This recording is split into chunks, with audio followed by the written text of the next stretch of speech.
Making a name often comes doing the business of gangs, like this actual holdup filmed by a surveillance camera, which was apparently noticed, and still resulted in the brutal murder of one of two store clerks. Give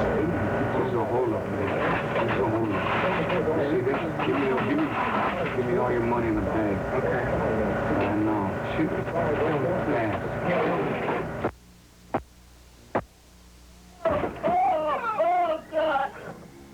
The difference between life and death is but a blur among many young gang members, especially when it comes to defending the honor of the neighborhood. In defense of this corner, a fight between two rival homegirls at a party led to a drive-by shooting of a rival gang member and 4 years in juvenile jail for a 17-year-old known as Stranger. I guess I just tried to, be famous in the neighborhood, I was happy, man, because I had got him. I was looking at his mom cry, but, I didn't care, I got shot right here, and it came out. If I get a pencil, it slips out. My smeats, too.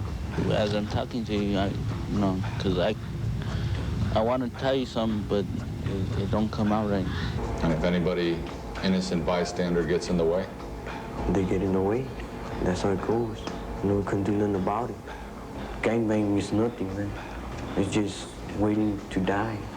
We talked to your mother. She loves you. She misses you. I love her too, I love all my family. But see, like, when you move into gangbang, it blinds your love for your family, All it puts in you is hate. I'm sorry, Just gotta get out and don't do it anymore. Come back out the same thing they been putting into, streets. We're brothers, everybody's brother, like a big familia. One for all, not for one. You come to here, you don't have no one. But your family, that's it. That's the only ones that care for you now that you're here. And like white people, the rich people, they say, that'll never happen to me because, I got money, I can, do this or move somewhere, but even white people, rich people are getting into gangbang too. The problem we have with the so-called white gangs, it's primarily in the middle and upper class areas. They're basically very, very violent. Their recreation is at somebody else's expense. Everybody's into is cocaine and drugs.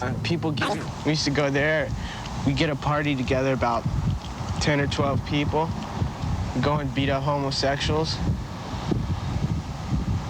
That's pretty brave, isn't it? I guess. It was fun sometimes. There was something to do. But now even one of their own has fallen, murdered over a dispute involving a girl.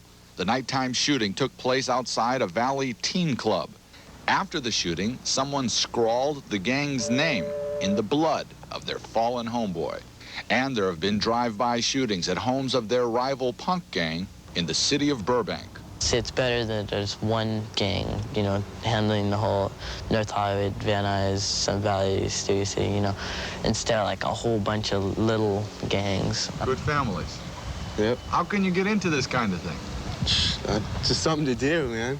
Yeah. Just hang around the right people and stuff like that. You just get into it real easy. As far as gang versus gang type stuff, we're seeing somewhat of a decrease in that. Where we're having our biggest problems that we're dealing with, of course, is where the citizen victims of street robberies and purse snatches and, they say, burglaries. And those victims are usually selected at random. Paul Wasserman was. The elementary school principal and his wife were attending their daughter's party in Encino. But as Mr. Wasserman was parking the car, two Korean gang members on a day-long spree of robbing and shooting found another random victim. I didn't think he was going to shoot. I thought he had the money and everything was fine, but heard a little pop, which is all you get out of a .22, a snub nose, and I fell.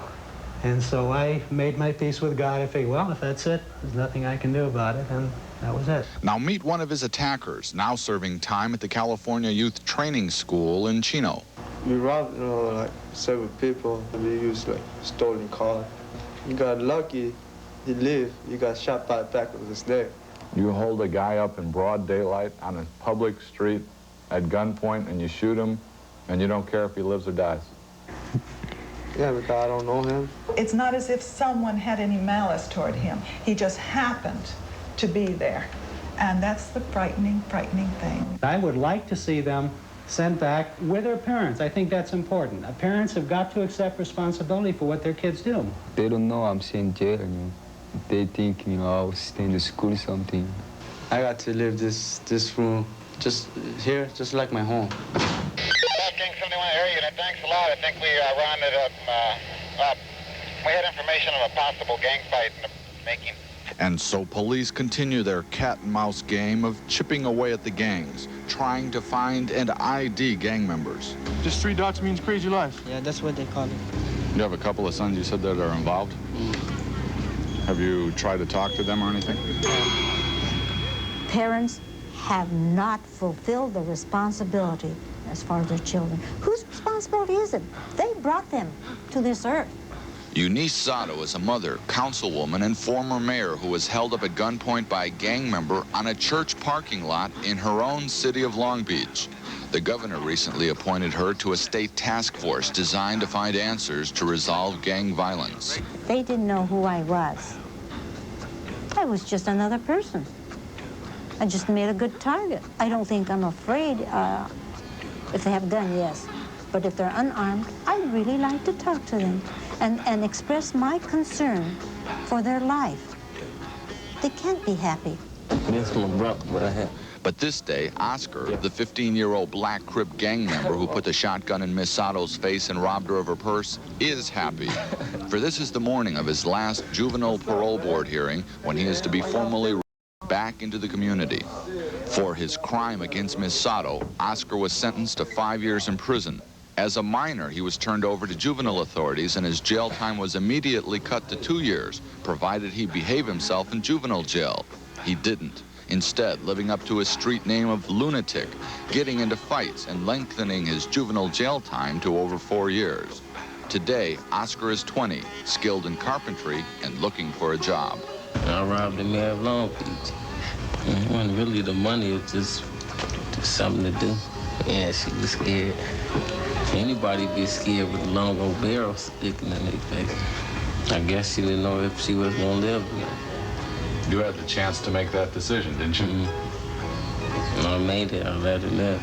In the hope of helping other victims, both Oscar and Miss Sato, his victim, agreed to meet, to answer some lingering questions within themselves that have never been answered. This meeting was facilitated by Cal State Northridge criminologist, sociologist, and longtime noted gang expert, Dr. Louis Jablonski. Do you remember the incident?